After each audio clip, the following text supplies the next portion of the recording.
And hello and welcome to the penultimate episode of the FIFA Arab Cup Roundtable podcast. Well, we're at the quarterfinal stage and we've called in some substitutions. Hassanane, Maher, they're out. With us today, a new face, an expert in Qatari football. Ahmed, why don't you introduce yourself? Well, thank you so much, Basu, for having me on the show. My name is Ahmed Hashim. I'm an Indian football writer. I live in Qatar. I was born and raised in Qatar, and I've been following the game here in the country for more than 15 years now. And I run the page Qatar Football Live, where we cover the Qatari football in English, and we try to promote the game and show something that the world has not seen. Great. And where can fans find you? We can be found on Twitter and on Instagram with the handle QFootLive. That's QFOOT Live. And my personal handle on Twitter is Ahmed AHMEDH_93. Fantastic. And of course, a familiar face with us. He's done 4 straight now. Iron Man of the podcast, Maroun Mahfoud. Which national team are you going to dump on today after dumping on so many of them in the last podcast we recorded?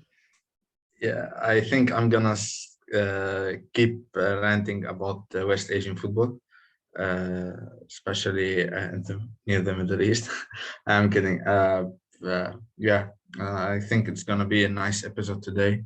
4 matches, a lot to talk about, a lot to cover. So yeah, I'm excited. Yeah, and listen, spoiler alert, I'm not going to tell you the results of this match just right now.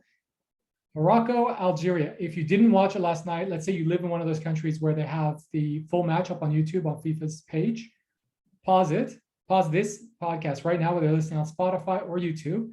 Obviously, give us a thumbs up, follow us, and all that good stuff. Go watch that match, dedicate the 2 hours or so it takes to watch that match, then come right back to us because it was that good.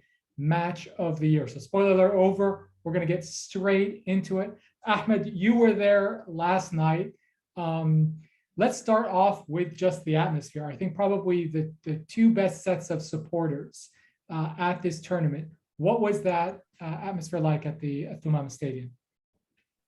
It was literally amazing. I mean, although you could say that the stadium was not completely sold out, and you could see certain sections of the stadium we had empty seats, but the sections where the fans are packed into, I think that was the place to be in Doha last night.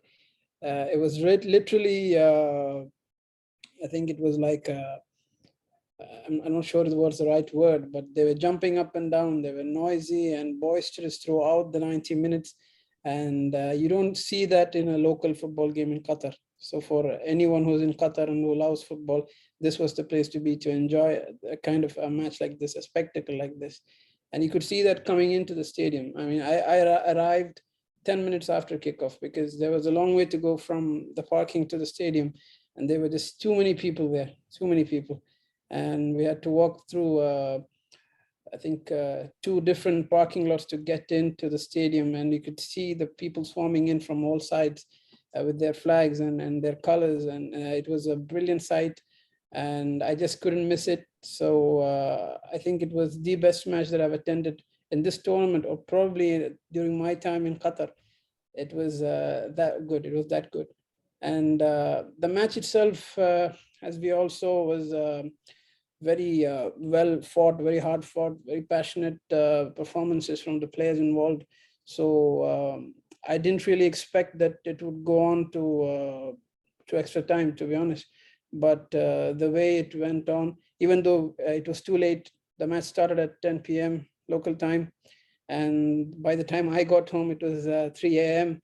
Even though it got that late, it was really, really worthwhile to be there at the stadium and to enjoy this match.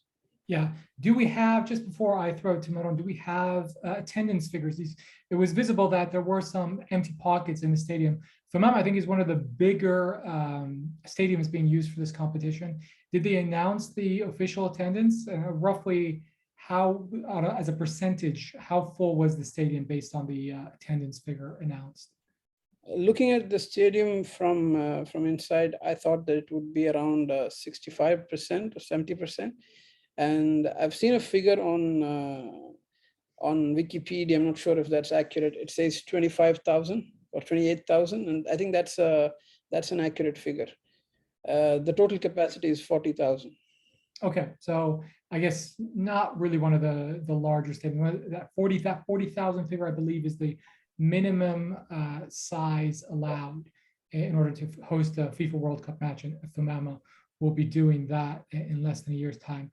Maroun, before we get into dissecting this game, there's a bit of Twitter drama around the statistics surrounding both national teams.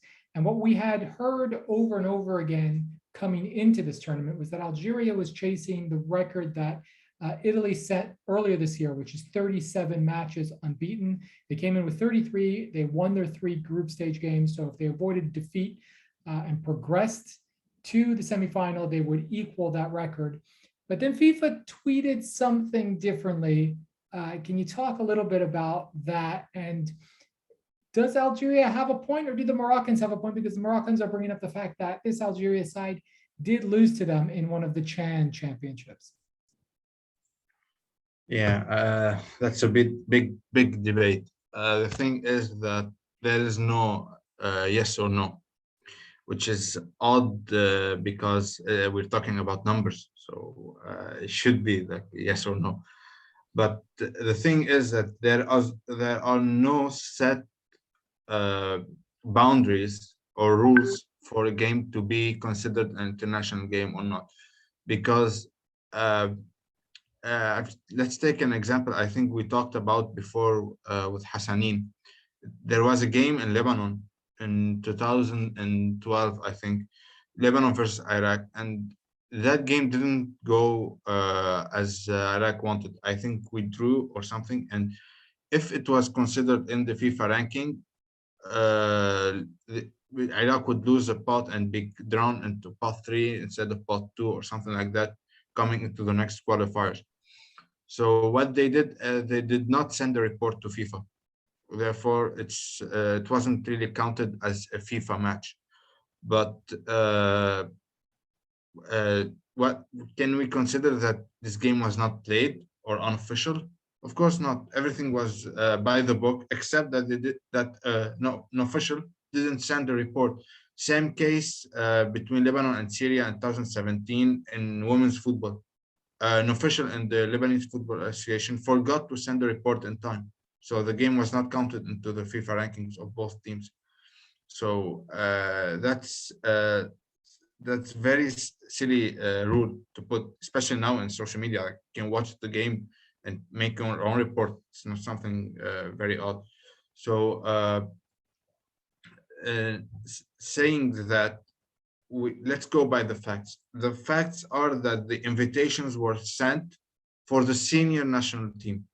I've read this invitation for South Sudan. It was brought by late South Sudan and then they did not participate in the qualifiers, but Infantino sent it, I think, in the name of FIFA, and it specifically said it's for a senior team. Therefore, this side that is playing now is a senior team. Therefore, when Mehdi Zain, let's say, debuted against Algeria, I'd consider it a debut for Lebanon because it's playing against a senior team. I don't care who they call up. They can call up the under 14 for all I care, but they are playing as a senior team for me. That's the set that I put for myself in my work as an archivist and a statistician for Lebanon. So, but what about the Chan? Because I think it comes down to whether or not you consider that championship in Africa for local players to be the equivalent of a senior A national match, when there's the added stipulation that each national team can only call up players playing in the country they represent. That Algeria will have to, the Algerian FA will have to dispute this, because if they do that, they need to consider all games of the HN, either official or unofficial.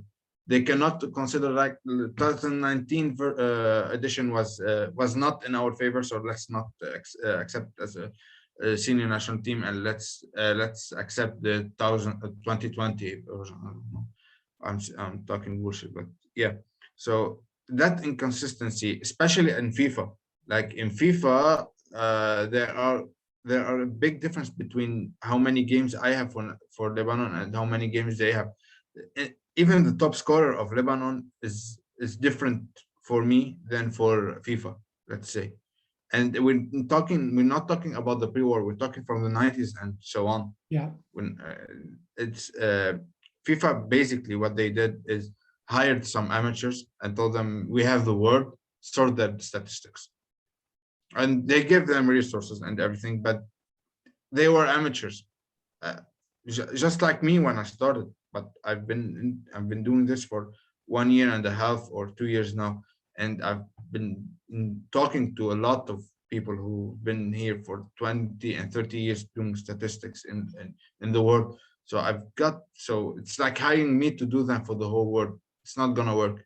You need Yeah. some expert to do it.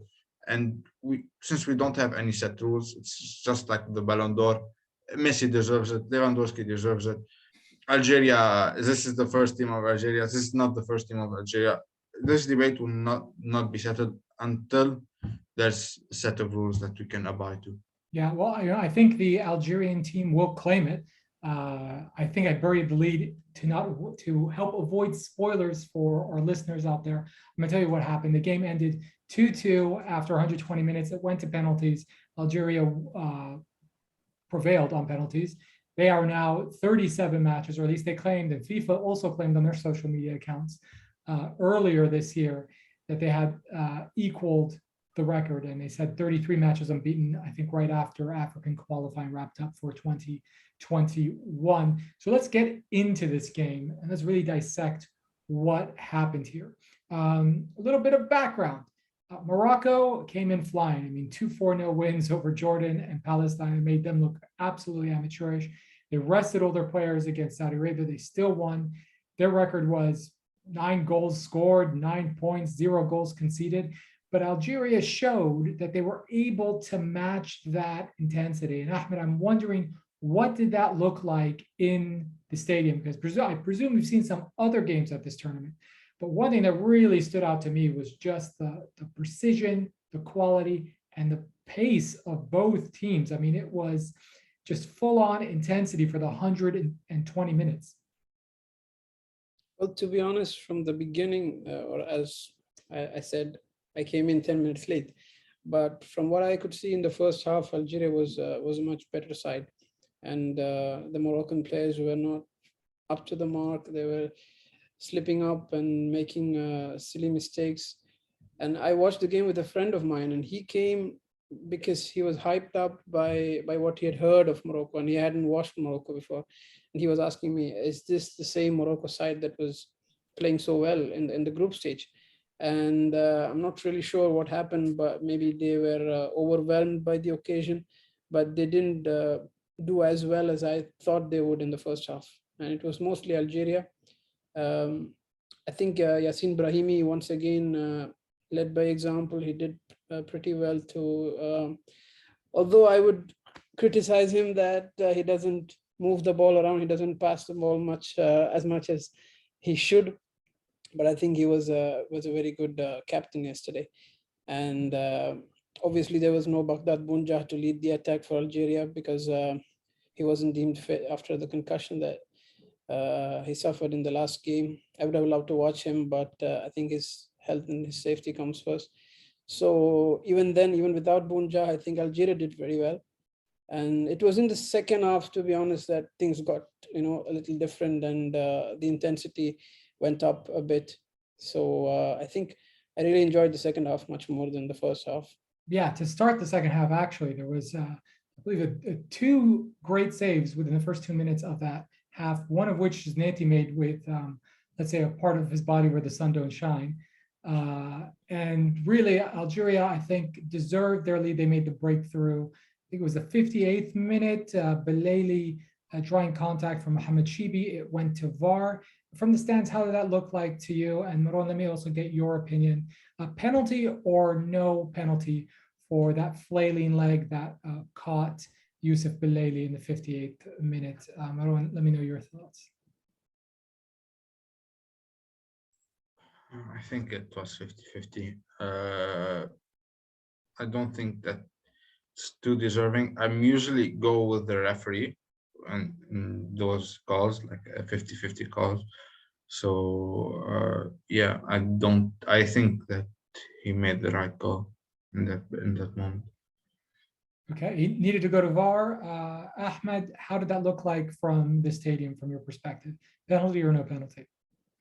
From the place where I was sitting, it wasn't clear at all, and I haven't seen the replay as of now. But I can just tell you about the reaction from the stands when the referee pointed to the spot. That was a deafening roar from the Algerian section. I was sitting near the Algerian section, and it was like the same roar that I heard from the Egyptian fans when the decisive yellow card was given to Algeria's, I think it was a Sudani in the end of their game. So it was as if they had scored a goal and they were so sure that they had taken the lead. And obviously we saw the penalty. It was a very cool effort. And at that point, Morocco stopped singing. The Moroccan fans stopped singing and they were bouncing up and down continuously until that point. But as you know, just a few moments later, the tables were turned and it was the other side of the stadium that was singing when they equalized. Yeah, Nahiri getting on the end of a free kick, but marking really questionable from Algeria. And then, yeah, it did sort of flip. One of the things that sort of struck me was, the fans were going all out, and it just seemed that, anytime where we stopped a little bit, at the end of normal time, between the two halves of extra time, everyone was sort of like catching their breath because, you just felt that the players were expending a lot of energy. And then also the fans, because it was just near constant singing. And we've seen, fans here and there of whichever team, get into it, but we've also seen a lot of lulls. I think for both sets of supporters, when their team was playing, it was like almost constant noise of it just going and going and going and going. And then you just had like the emotional roller coaster. So I think the moment of this game, and I think they just announced the Puskas Goal of the Year winner. I think that was, or maybe they're going to. So I think it's too late of an entry for 2021, but definitely a contender for 2022. Youssef Blaili, how did he even think to shoot from there? And surely this is the goal of the tournament. Listen, I have my horse in the race. You see the Palestine jersey in the background. I was hoping the one thing we would win was goal of the tournament with Mohamed Rashid's effort. But listen, I think we have to give it to Belay. That was just fantastic. What did that look like from the stands? We had some, as you said, we had some really great goals during this tournament. The effort by Mohamed Rashid and the goals. I think the Tunisian player, I think the Syrian player, Anis, also had a great effort. And Ahmed Rifat for Egypt. We had some great goals in this tournament so far, but what we saw yesterday was out of this world. And I was looking away when he struck the effort, when he struck the ball, but I just saw it dipping and it's moving past the goalkeeper, and the stadium erupted, and nobody expected him to shoot, although he's capable of doing that and he's done that before, and he's the kind of magician with the ball who weaves his magic and does this sort of thing. But nobody expected him at that point in time, in extra time, to score from that part of the pitch. And I think you could see from his reaction, from his celebration, and from the stands, that it was an amazing moment. And to be honest, I thought Algeria could take it from there, that they had what it takes to keep up the momentum and go on and secure the game. But Morocco did well to come back. Yeah, 100%. That goal also from a set piece, free kick. Shibi sort of redeeming himself for giving up that penalty that opened the scoring. He chipped it in. Badr Banoun, typical captain's effort, popped up, header past Rais Mbulhi, and we were off to extra time. But it did seem that at some point, definitely in the second half of extra time, both teams were sort of settled in waiting for penalties. So what was your perspective? Yeah, it seemed like that towards the end of the game, and it was like a foregone conclusion. And we were all debating, which side would come out on top psychologically after this game. And I thought after Morocco had come back to equalize that they would have the upper hand psychologically, Their but fans were louder. Am I correct in the fans pointing that were out? much louder. The fans were louder and larger in number Yeah, because they had covered not just the side of the main stand that they were allocated, but also behind the goal as well. And you couldn't see that for the Algerian fans. So we were expecting it to go their way. But I think Algeria kept their nerve pretty well, and Rais Mboli did well to save the penalty, the decisive penalty. So congratulations to Algeria. I think it was the kind of match that we would have wanted to watch in the final, yeah. in a Well, full stadium. Definitely you'd want to see it in the final, but sometimes, the knockout stages don't work out the way you want. So at least we got to see that match. It would have been a shame not to see it at all. Maroun, I want to come to you. So there is a little facet in penalty kick shootouts. And I thought there were two things that were going to be very important when the two captains sort of went to do the coin flip to determine which side and who goes first. And how important do you think? I've looked it up. I don't know if you know this statistic. How important is it to go first in a penalty kick shootout? A lot, because psychologically speaking, you, when you need to set the bar, okay, it's difficult, but you can do it. There's no one to match. But when you come second, you need to match the others. Either he scored and you need to match him, or you need to outperform him and score your penalty. So I think it's very important to start first. That's why there was talks in FIFA to make the penalties like not the ABB. I think they call it the format. ABBA format for all you Yeah, Swedish musical fans out there. yeah. Yeah, I think it's very important. And yeah, we have something in the Arab world. We call them the strikes of luck, which is it's very downgrading, and it's very I don't know. It shows our mentality. If you want me to go on another rant, I can go now. But yeah, it shows. There's a reason that a national team like Germany do not lose on penalties, or they have a high success rate in penalties. Do not assume they won the 100% of their penalties. But yeah, when in the Euros and the final, Italy versus England, I've rewatched the game and I watched some analysis about how Donnarumma saved those two last kicks. You can see there's science behind it.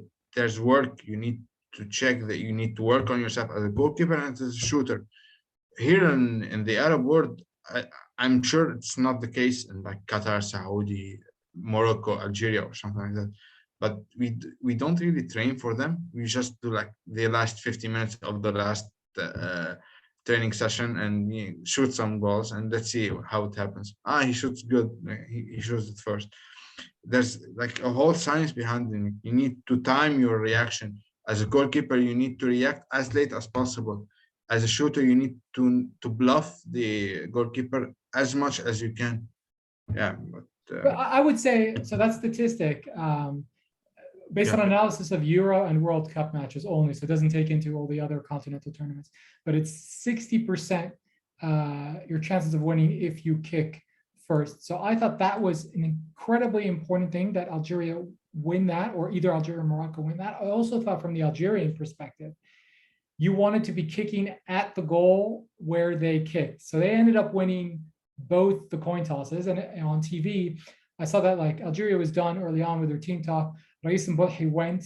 He was waiting for Bedr Benoun, but Morocco was delayed for whatever reason. So Rais Mboli just like went back. Yeah, he just went away. Like he went back to his touchline, and then sort of he got into the mind games of like, oh, okay, you're ready. Okay, now I'll come out.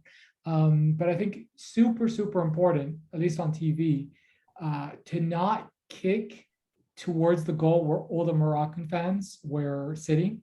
So I thought, you might want to dismiss elements of luck. I do think that Algeria got lucky to win both coin tosses. And I think if they hadn't, things might have been different. Now, I know you just dumped on maybe how Arabs train for penalties.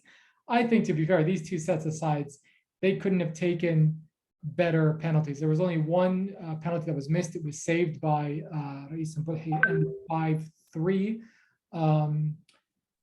And I do have to say this, that Zneti, the Moroccan goalkeeper, he could have saved a couple. That third penalty that Morocco took, I didn't like the run-up. I forget who the player was who took that. I didn't like the run-up at all. And Zneti got a finger to it, and it hit the post, and it went in. So, you might dismiss strokes of luck. I think there were some strokes of luck. Wouldn't you agree, Ahmed? Yeah, definitely. The part that you said about the goal, the choosing to kick at the other goal and not the one behind which the Moroccan fans were, congregated in such large numbers. And it's not just the numbers, the passion that they had. You could see that when they scored, when Algeria scored and they were running to celebrate. I'm sure you might have seen the photos where they were showing some very insulting signs and gestures to the Algerian players. So you can imagine the level that it will get to if it's a penalty shootout in front of them. So Algeria was very lucky not to be shooting in that goal. And from there on, they were very cool with their efforts. And they were also lucky with the one that you mentioned. It slipped through the goalkeeper's hands and hit the post and went in. I think they were very lucky with that. If they had missed that effort, maybe the fortunes could have tilted in Morocco's favor. So there is an element of luck as always, but there's also having a cool head and a bit of strategy. And I think Rais Mpulhi was, I think he was spot on with what he did. Yeah, it's a pity that Maher isn't with us today. I would love to speak about this man's career, because you see him with the Algerian national team, and he is like one of the best goalkeepers in the world. You look at his career. I mean, he has played for really never in, I think he was in France for a while, for a hot second, and then flamed out at Rennes, at the Ajaccio. But most of his career was CSKA Sofia, 3 different stints, Slavia Sofia. He was in Turkey for a minute, Greece for a minute. Fans of the Philadelphia Union and MLS don't have good things to say about him. Now playing his trade in Saudi Arabia. So, I mean, it's a CV. This guy is a journeyman, completely forgettable goalkeeper. But I mean, some sort of magic happens when he puts on that Algeria jersey, and such a great character. Excited. That iconic feel to him, like you would put it for Higuita or someone of that stature, Yeah, like a person who's totally crazy. And also, I would say, does not like the Mexican goalkeeper for the World Cup. Yeah, he does he not only performs in the World Cup. Exactly. He's a tournament goalkeeper. So an AFCON, a World Cup, he's going to be ready. And, if you ask him to actually adhere to the orthodox principles of goalkeeping, that's just not what he does. There's a couple of times during that game where I was like, what are you doing? But, there are other Algerian goalkeepers that play in good leagues, and they've never been able to displace him. And I think he just has that sort of command of the dressing room. He didn't even celebrate. He didn't even celebrate after making that save. No, he turned back and walked very, without any emotions. Yeah. So I guess final thoughts on Algeria and Morocco, who it's very unfortunate that they're going home, because they've had a fantastic tournament. Final thoughts on this, guys, before we get into who they will play next in the semifinals. Going once, going twice. Ahmed, do you have something to say? I think Algeria will be delighted to get past this challenge. As I said, this could have been a final if the result with Egypt had gone the other way. So they will be glad to get past this. And I think although Qatar is it's a pretty good team when they play at home, and there will be a lot of pressure on Algeria as well when they play against Qatar, and I think the crowd will be in favor of Qatar. But still, the Algerian crowd, I think, will be much more louder than the Qatari fans. So I think that game will be less challenging psychologically than what they saw against Morocco. So it's a very, very impressive result for them, the way things turned out, and they deserve the celebrations that we have seen now in Algeria and in other parts of the world. I think Morocco too can be proud of their efforts in this tournament. They've done pretty well with the squad that they have, and at least some of the players can challenge for a place in the first team. Definitely. So let's get to Qatar. Before we get to Qatar and circling back to Ahmed to get his thoughts on this national team and how their progress has been, I guess we're going to have something of a regular feature, which is we throw it to Maroun to completely just devastate the morale of fans of West Asian football. So the UAE, what the heck happened, Maroun? What do you have to say for a team that in the first half was down 5-0, that included 2 penalties and an own goal? I really want to get your thoughts on just how bad the UAE were in this game. Yeah, when I saw the scoreline, just like 5-0 at halftime, I got flashes of a particular World Cup semi-final in 2014. So I was surprised to see Qatar not score in the second half, but yeah, there was rotation and they kind of tuned down their game a little bit in the second half for Qatar. Yeah, UAE, that's UAE. I've watched UAE in the World Cup qualifiers, of course. They're in our group, and yeah, when you can't score versus Lebanon in 2 games, except from a penalty that's a little bit from a 50-50 situation, it says a lot about you, especially when you were dominated in the second game versus Lebanon. We're talking, not playing versus Qatar. They will demolish you, especially when Qatar are under pressure to perform at home. Ahmed will talk a more about that. To perform at home, to be ready to prove that they are ready for the World Cup.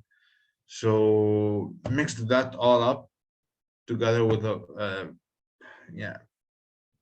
to sum it up, money do not buy you progress, that's for sure.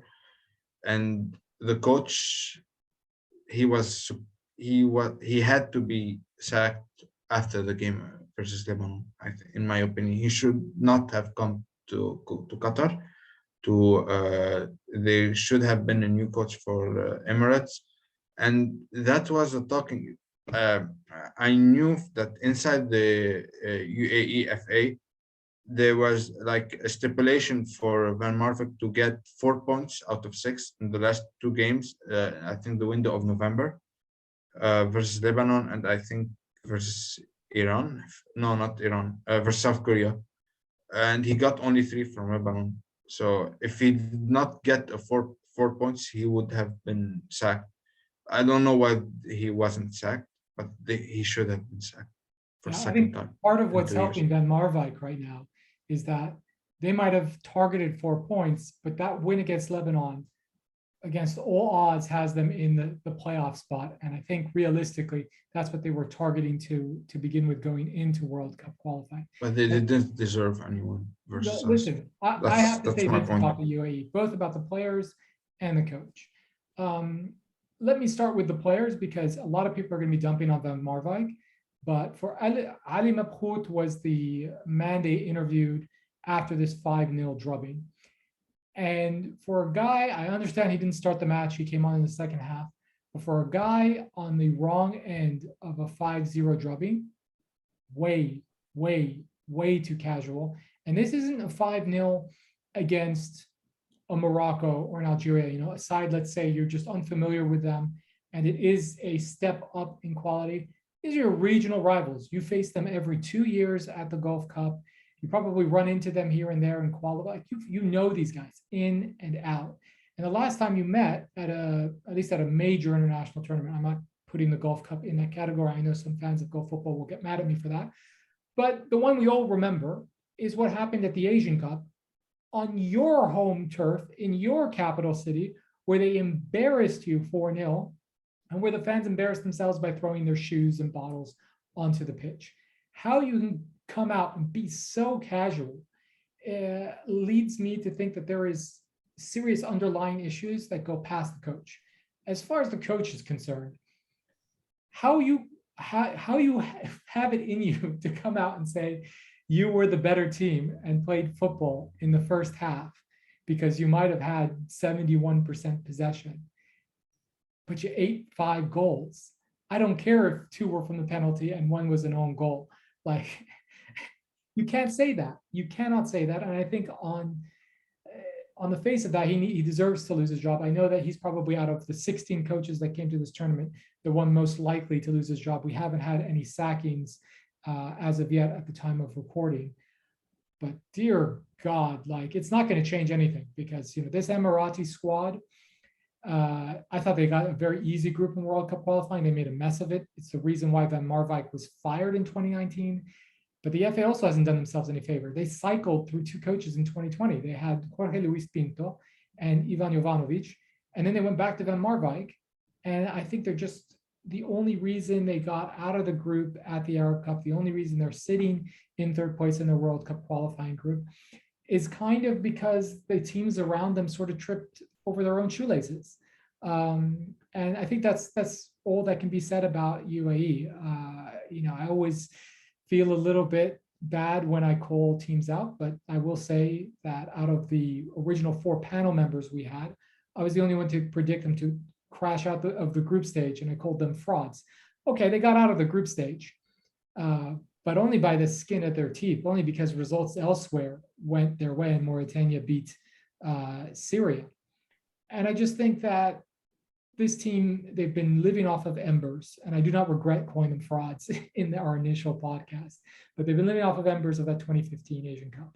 And that's all I'm going to say about the UAE. And now I think we sort of have to give a congratulations to Qatar for a job well done. It seems that game by game in this tournament, they're getting stronger and stronger, although they've had something of a Gulf Cup path to the semifinal. I think the real business starts on Wednesday in that semifinal against Algeria. Ahmed, what are your thoughts on this team? I'd really like to get somebody who knows Qatari football better than the 4 panelists who've been on this show. So let us know what's sort of like the inside take on this team. I know they had a bit of a wobble going into the Arab Cup because results in European qualifying weren't so great. 4-0 loss to Ireland, 4-0 loss to, I believe it was Serbia as well. That magic at 2019 sort of rubbed off, but what's the feeling now in Doha now that the team is in a semifinal? Well, to be honest, I wasn't very optimistic going into this tournament, because we're coming off the back of some very disappointing results in Europe, as you said, defeats to Portugal, Serbia, Ireland, and it's not like we expect to defeat those teams, but we at least hope that the results were not that disappointing or not that big. 4-0 defeats and even the performances were not convincing. Could put up a fight at least, and there's nothing to lose.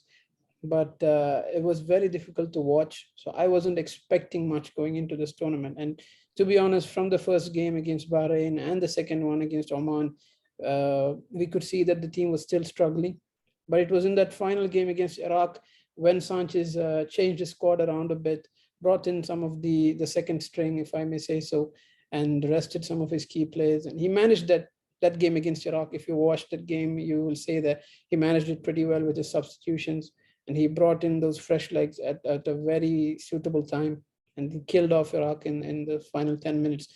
That's the kind of game that I would like Qatar to play. That's the kind of style that I would like Sanchez to have, to use his squad well, to use his substitutions well.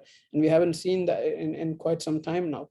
So that Iraq game was sort of a turning point, but also we could say that Iraq was struggling at that point in time.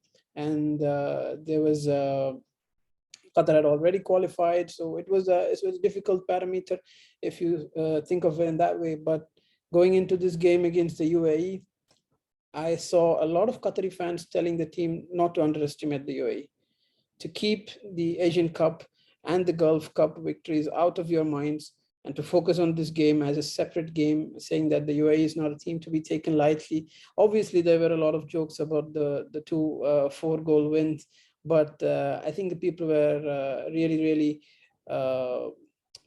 not pessimistic, but fearful of something bad happening in such a scenario, playing in front of such a big crowd and losing their bragging rights over the UAE. But as it turned out, there was no fear of that. We didn't have to be apprehensive of anything like that, because the way they played in the first half was simply amazing. To be able to pounce on mistakes and to make every chance count, that is the kind of clinical team that we want. And they did that with, 27% of the possession.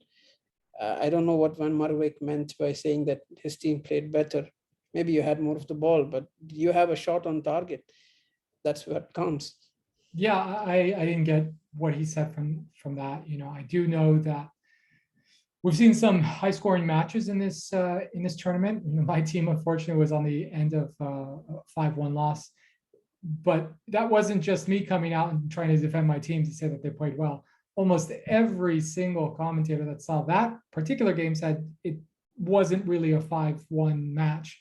This, I'm trying to kind of cut Van Marwijk some slack. I cannot think of what he said, because it wasn't like that possession actually resulted in shots on goal or any real chances. I thought the forwards were completely isolated. A lot of the play was just in the middle, and then just elementary mistakes. Yeah, you kick yourself for making those elementary mistakes, but I would think that a team that is by FIFA rankings, I think the top 8 in Asia, I don't think I'm mistaken in saying that. They've always consistently been in that category for the last 6-7 years now. I would expect not to see these mistakes. These are the types of mistakes I would expect some of the lower ranked nations in this tournament to make. Your Sudan, your Mauritania. We've seen them make those mistakes, and then we also understood that this is what we expected. This is what their level was. I don't expect the team that made the semifinals of the last 2 Asian Cups to make such elementary mistakes. That said, I do think it is a sign of Qatar's maturity that they were able to capitalize on mistakes, because good teams can do that, and they punish you, and you don't need to give them 2 or 3 chances to punish you. They take that one chance and they punish you and they finish you off. So I guess the question for you, Ahmed, now is, does Qatar have a chance against this Algeria side, given the fact that when they faced stronger opposition, and I really struggle in calling Ireland stronger opposition, but they did beat them 4-0. Do they have a chance of upsetting Algeria in the semifinal? To start with, the thing that has to be said about those European results is that you could divide that campaign into 2 parts. The first leg, when they played against Ireland, the performance was much better. When they played against I think Azerbaijan and Luxembourg, and those games, obviously those opponents are not of the same weight as Serbia and Portugal, but those early games in the European qualifiers were much better in terms of performances, in terms of approach to the game, and the mentality that the players showed. So when they moved into the latter part of the campaign, I think fatigue played a role. I think these players have been overused, and the schedule has been very congesting for them with their clubs as well. So I think that could have played a part in the results, and the kind of results that we saw in those last few games. But in this tournament, you can say that they've improved from one game to the next, and to come into this game against the UAE, where there's a lot riding on them, and there is a lot of pressure to perform, and there's a lot of history as well, to play the way they did, to show the maturity that they did. I think that shows that they have grown, and they have the ability to be really good and to make the most of their potential, because I think they have the potential to beat Algeria, and they've done it in the past. I think Qatar defeated Algeria in a friendly in 2018 when Algeria played with their first team, and 5 of those players are in the squad today, or I think more than 5 of them. And it's not like these players don't know the Algerian squad. Most of the players, or at least I think 3 or 4 players, have played in the QSL, and I think Algeria also knows Qatar very well. You could say that as well. Majid Bouguerra played in Qatar, he coached in Qatar, and these players know some of their teammates in the national team. So it's going to be very interesting to see how that works out. So it will be a tough game because after having seen Algeria play against Morocco and in this tournament, you would expect Algeria to be the favorites. But I hope Qatar live up to the occasion, playing in front of their home fans and make this a really, really memorable result. If they can defeat Algeria and go on to win this tournament, it will be a big, big push for them on the path to the World Cup. Yeah, and I guess another interesting point, the subplot in this game is that Qatar is now the national team of Boualem Khouki and Karim Boudlaif, who are incidentally of Algerian heritage, one born in France, the other born in Algeria before they moved to Qatar to play football. Let me ask you this. One, where is this game being played? Is this at Al Bayt Stadium, which has been, I think, a nice home to Qatari football so far? Thumama. It's at Thumama. At Thumama. Okay, so not at their fortress where they have yet to concede a goal and where they've won all their matches. And I did hear the PA commentator in one of the games during the quarterfinal stage say tickets are still available. What are the fans waiting for in Qatar? Shouldn't the semis and the final be sellouts already? To be honest, I think they were waiting to see if Qatar reached the semi-final. And once Qatar reached the semi-finals, people were buying it up very fast. As of now, if you go onto the website, it shows that the tickets are currently unavailable. That doesn't mean sold out, because I've seen a few Algerian accounts saying that tickets are sold out.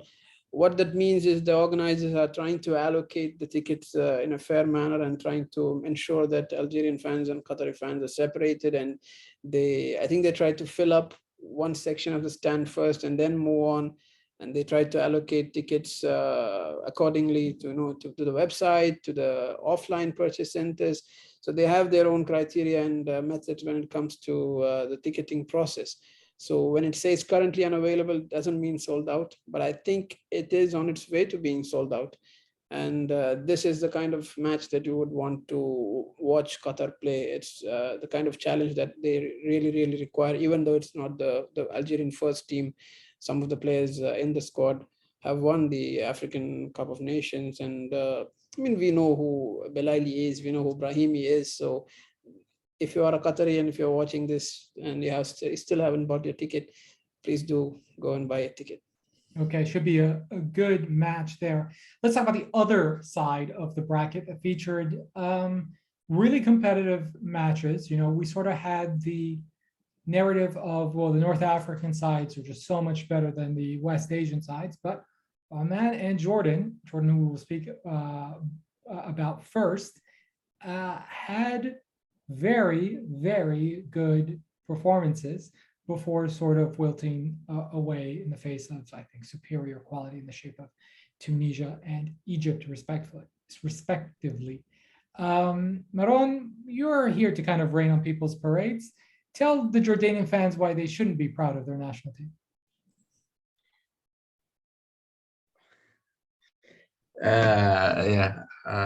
Lot of reasons. No, I think that the loser in my match between Egypt and Jordan is Egypt, not Jordan. I think Jordan were, average, which is good, but Egypt underperformed, in my opinion. Jordan were far better on the counterattacks. They posed a very good threat, especially in that first half. I think that Jordan were close to score not just once, multiple times, but on paper, Egypt should not have used 120 minutes in order to beat Jordan. And even though that there's no foreigners or pro players in Egypt, but the difference in the quality between the two national teams is different. Is very big. Egypt is way better than Jordan in every aspect, in defense, goalkeeping. Just Shenawi, I liked what I saw from them. The defense of Egypt was very bad. the link between the midfield and the defense in the transition, defensive transition, or trying to build up from the back. It's very poor at Egypt. I think that if not for that yellow card, I don't see Egypt making it to the semifinals versus Yeah, Algeria. I mean, I do think they caught a break by facing the runner-up in Group C. For those of you who didn't watch this game, very entertaining first half because it totally flipped the script. We thought Jordan would just sit in the low block. Instead, they sat in kind of a medium block. They pressed Egypt. They did quite well. And they took the lead after, I think, only 10 or 11 minutes from Yazan Ahmed. Really nice strike to kind of just curl it past the Shenawi. And then Shenawi was called on a bunch of times after that to keep it just 1-0. And I think it was Ali Ulwan who hit the crossbar. And then Egypt just got a lucky break that it bounced on the ground and out instead of on the ground and in. But I have to say, the first 45 minutes, I thought Egypt were completely asleep. They were just, it's almost as if they were facing Jordan in a group stage match where they already had like enough points in their bag and they weren't too concerned. It was a very, very strange vibe. And I'm wondering, do we think this is a little bit on Carlos Queiroz that he just misread this game? Because it just seems so weird that they came out flat against the team that I thought was there for the taking, right? Like Jordan, this was their best game of the tournament. And in the group stages, you know, they needed an own goal to beat Saudi Arabia, a young team in the on the Saudi side that couldn't really deal with 10-man Jordan, right? And then they went down to 10 men themselves, got blasted by Morocco 4-0. And even in the Palestine game, I mean, it was like touch and go for long portions of that game. What happened here? Do we have any idea of is this sort of just like Carlos Queiroz getting out coached by Adnan Hamad? Ahmed, go ahead. yeah. I think it was just as you mentioned, when I started watching the game, I thought that Jordan were simply amazing from the start. The way they began the match, the momentum and the intensity that they had. And if that, I'm not sure who took that shot, the one that Shenawi just tipped out. I think if that had gone in, it would have been a big change for Jordan, the way the match was going on at that point. And I think until the introduction of Afsha and was it Sharif, until that point, Egypt really did not have the kind of hold that they would have liked to have on the game, even though they had equalized before that. So I think it was very surprising to see them, as you said, to go on until 120 minutes to defeat Jordan. So maybe this will also affect their preparation and their chances in against Tunisia. I think will look like a much better side going into the semifinal. Yeah, 100%. You know, I thought what might have changed in the game plan a little bit was the fact that Egypt grabbed the equalizer right at the first half. And, you know, in the second half, I would say this about Carlos Queiroz's side. I saw a lot of them at the last Asian Cup and was there in the stands when they lost to Japan in a semifinal where they were slight favorites. I fear for any Carlos Queiroz side that you know goes down 1-0. Because I'm not sure his philosophy is really geared towards going all out to try and score a goal. His philosophy, and I think it works great, and he's had a lot of success with, I mean, you name the national teams on 3 different continents. Got South Africa to the 2002 World Cup, got Portugal to the 2010 World Cup, got Iran to the 2014 and 2018 World Cup, and were very good value for their money there. That said, if his teams go down, things look a little bit shaky because his style is, I'm going to keep possession, I'm going to limit my mistakes, and through keeping possession, I will just sort of neutralize you in a Chinese water torture type method and just get a complete stranglehold on this game. I didn't see a lot of that against Jordan because Jordan enjoyed a lot of the possession. I thought this would be one of these games where, you know, Jordan would end up with like 30% possession and Egypt with 70%.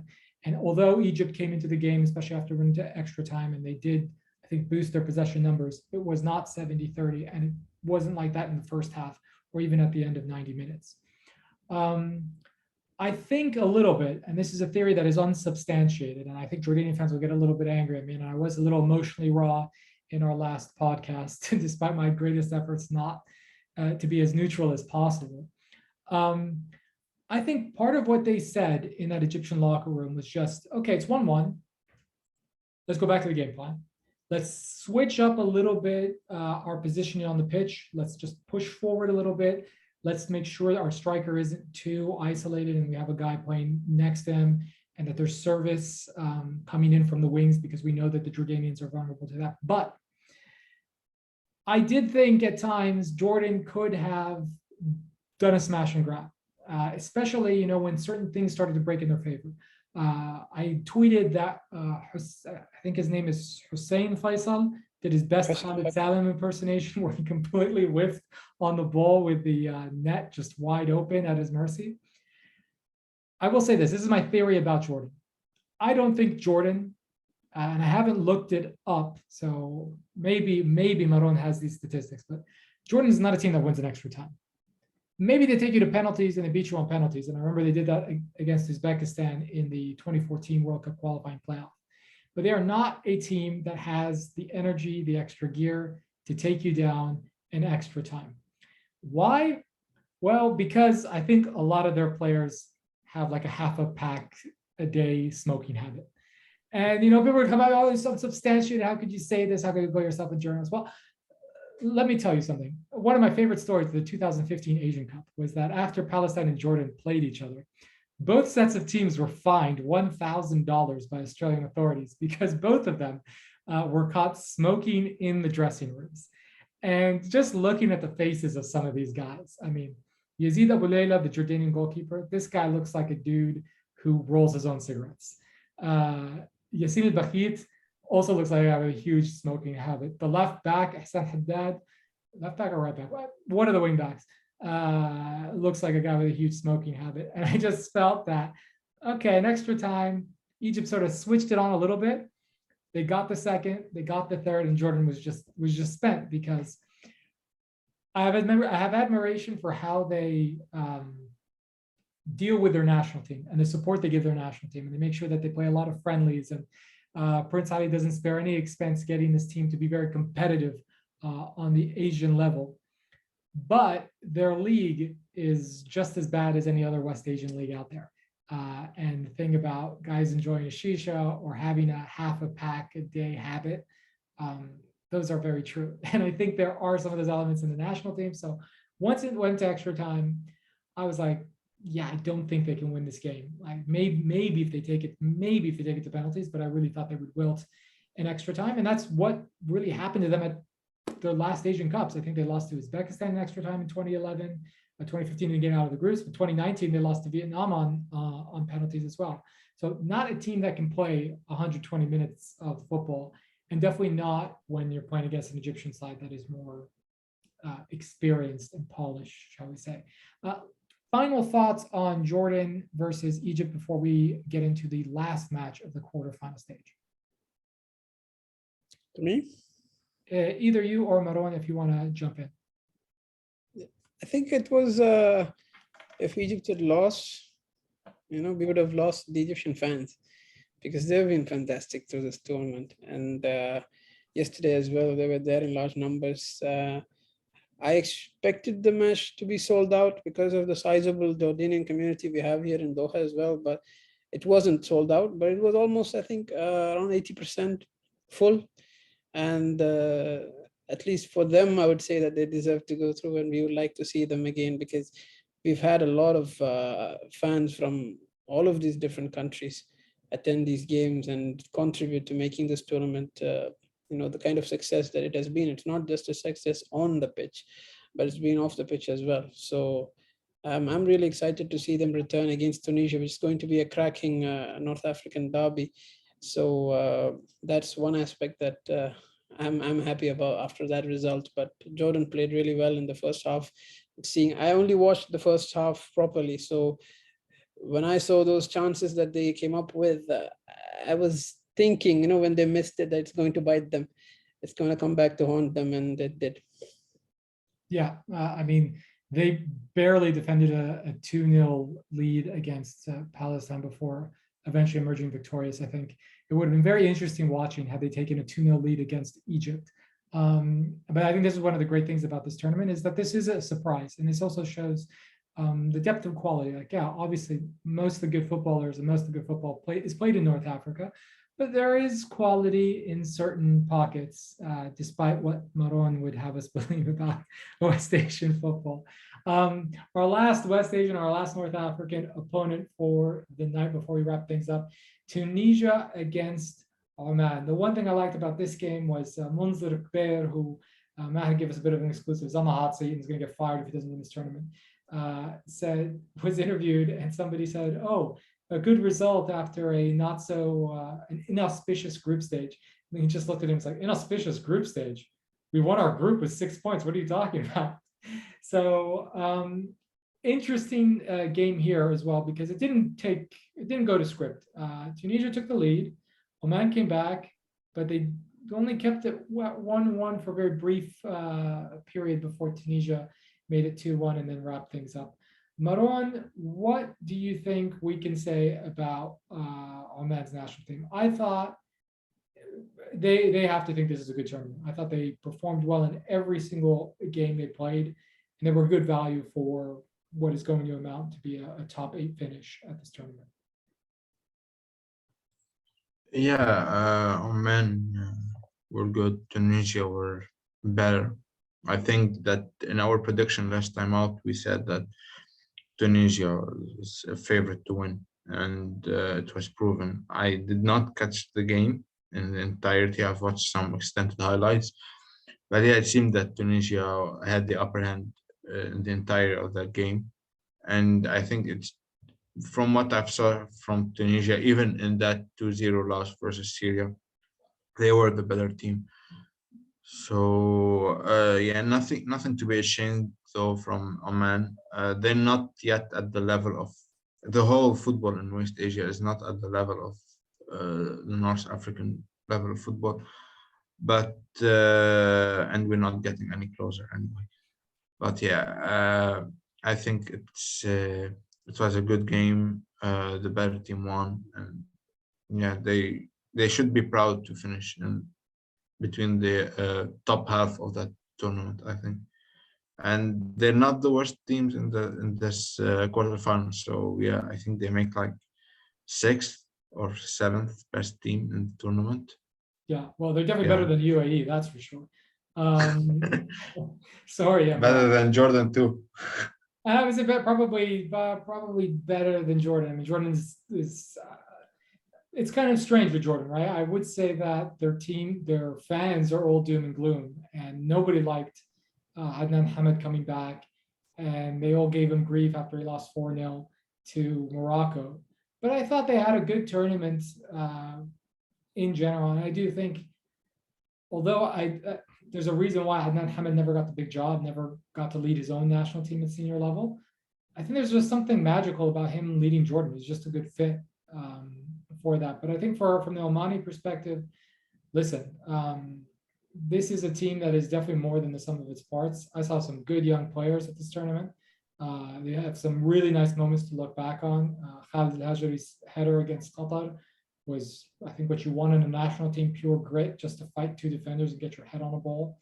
And in this game, that equalizing goal from Arshad Alwani was really, really good. He's only 21 years old. So I think a lot of positives to take for Oman. And they might cause a surprise in World Cup qualifying. Things are not all settled in that Group B just yet. It'll be tough. Obviously, Australia, Japan are in there in the mix to either get for that 3rd place spot.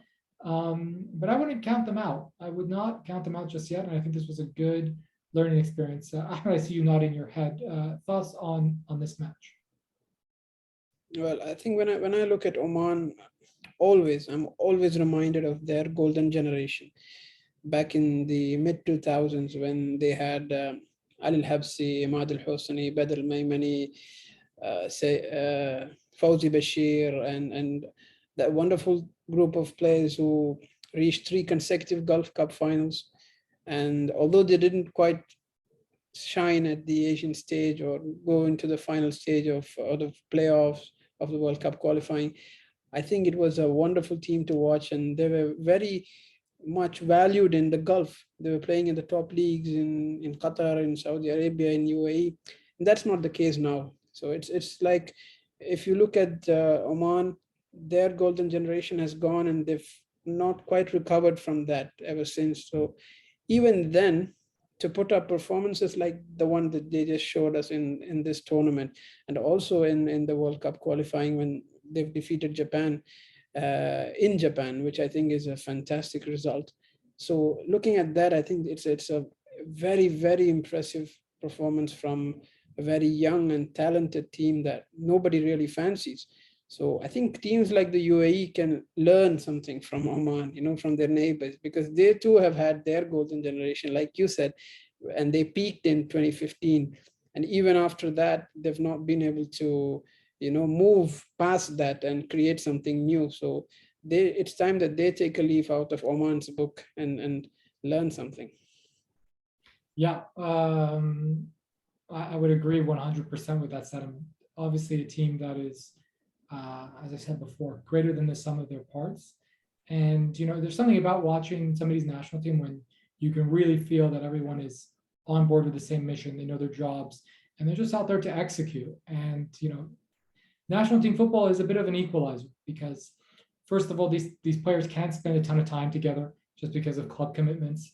And, if you don't have a left back or right back or striker or midfielder, you got to deal with it. You either got to find them in your country or find one with a connection to your country in the diaspora, or else that's just your problem. So it is a bit of an equalizer. And I think in the Middle East in particular, yeah, there are some very, very rich countries that spend a lot of money on football, but we all know that this is the game of kind of the working class, if you will. And if you don't have boys and girls playing in the street, it's very hard to try and substitute that with academy products. Not to say that stuff doesn't help, but I think we've definitely seen evidence of a lot of national teams that are punching above their weight just because they play with passion. You've got the right coach in charge. Everyone knows their job and they execute.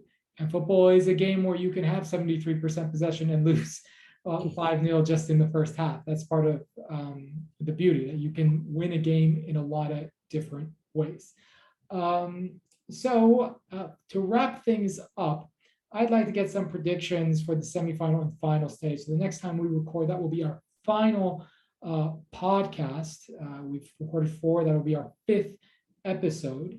Let me recap some of the predictions. So, Maroun, you had Qatar winning it all. I had said Tunisia, so had Maher. We both picked Jaziri for top scorer, and he is the top scorer right now with 4 goals, so we're feeling good about that. Hassanane picked Egypt, so everyone from that original bunch is, I think, safe as far as their picks are concerned. They could all still happen. Ahmed, I'll start with you as the substitute on this podcast. The super sub, I should point out too, not just any old substitute. What are your predictions? Give me 1st, 2nd, 3rd, and 4th place, because this is a tournament with a 3rd place game. At the start of the tournament, if you'd asked me, I would have said Algeria would win it. And I still do think that they are the favorites. But going into this semi-final game, I'd like to silence the realist in me and, try to be a little more optimistic. And I think Qatar does have the potential to defeat Algeria, because going into, looking back at this quarterfinal game last night, Algeria must be exhausted, not just physically, but also psychologically. And I'm not really sure if they can recover from that, or if Majid Bougara is the kind of coach who can manage that team into another big semi-final game. So I'm hoping that Qatar will turn out much better, because they've had quite enough rest. They've had another day, an extra day. And as you said, it was like a training game, and they just only had to play one half of it against the UAE. So I do hope that they can benefit from that, and that they can learn from this.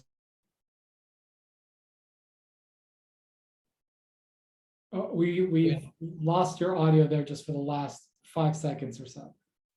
No, I think if they get past Algeria, they have what it takes to win the tournament and defeat whoever it is, be it Egypt or Tunisia. So I'm going for Qatar. It's kind of a brave pick, but I'm going for Qatar to win the tournament by defeating Tunisia in the final, and Algeria third and Egypt fourth. Okay. Maroun, are you sticking with your prediction that Qatar wins this, or are you going to change things up? No, I'm still going for Qatar. I think I have the same prediction as Ahmed. Qatar, Tunis, Algeria, and Egypt. I don't see Egypt performing well.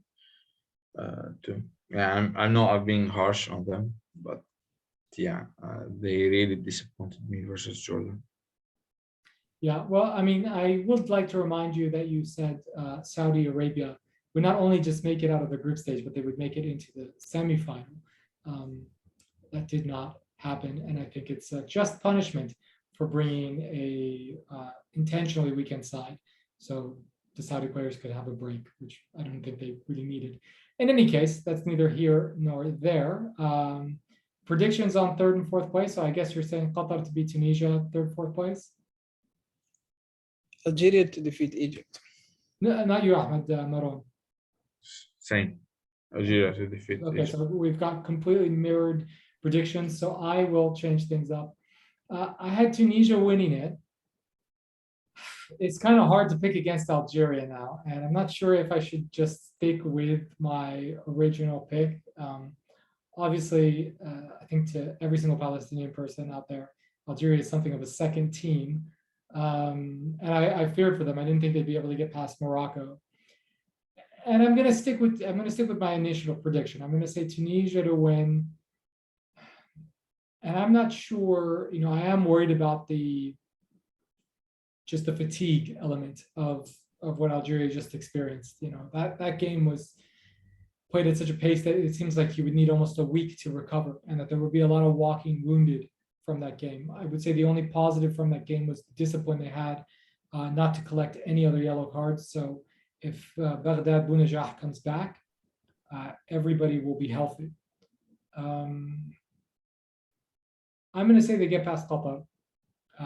Only just. I mean, it might be another marathon game. It might go to penalties.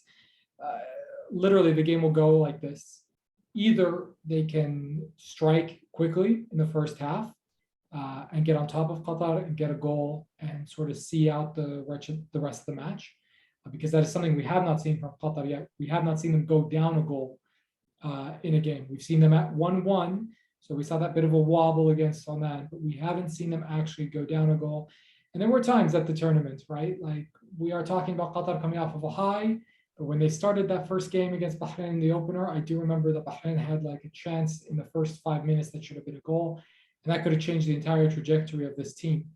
So it would be interesting to see how Qatar would respond to going a goal down. I don't believe in their run to the Asian Cup title, they were down a goal at any stage in their 7 games. So this is something that's a bit of a mystery to me. I don't know how this team would react to going a goal down. I'm trying to scratch my head here, even with the Gold Cup matches they played. I don't think so either, right? So, and if they did, it might have been the match where they were knocked out by the United States in the semifinal. Yeah. They got the penalty, yeah. Yeah, so I would say Algeria makes it past Qatar only just. Qatar will be up for it more in the third place game, so they'll take third place, Egypt fourth. But then I think, you know, Algeria would have gone through the ringer at that point. They would have defeated what was the best team from the group stage, Morocco. They would have gone against the hosts who were well rested. And then they'll come up against the Tunisia side, who I think that's kind of what Tunisia does, right? They're a very effective team, not the sexiest team in North Africa. The other teams have the stars, but they are also a very effective team. And I think that kind of that 2-0 loss against Syria helped them in a weird way, right? And I think they'll rally around their coach, and I think they'll win this for Munzir Kbir. Obviously, I'd love to see Algeria win it, and I hope I'm wrong in a certain way, but I'll stick with my initial prediction, which is Algeria to win it. And with that, we've come to the end of our 4th episode, the penultimate episode. The next time you will see us, we will know who's in the final, who's in the 3rd place game. And we'll be just a couple of days away to wrap up what I think has been a fantastic tournament and a fantastic preview of the Qatar World Cup 2022 next year. I want to thank Maroun from FA Lebanon for being with me for 4 straight episodes. Never took a day off, unlike the other 2. Not that I hold it against them. And to our super sub, Ahmed Hashim, for giving us the inside look of what's going on in Doha and what these games are like from the stadium. Gentlemen, thank you for being with us. And to all our listeners, enjoy the football, and we will see you on the last episode of the FIFA Arab Cup Roundtable podcast. See you later.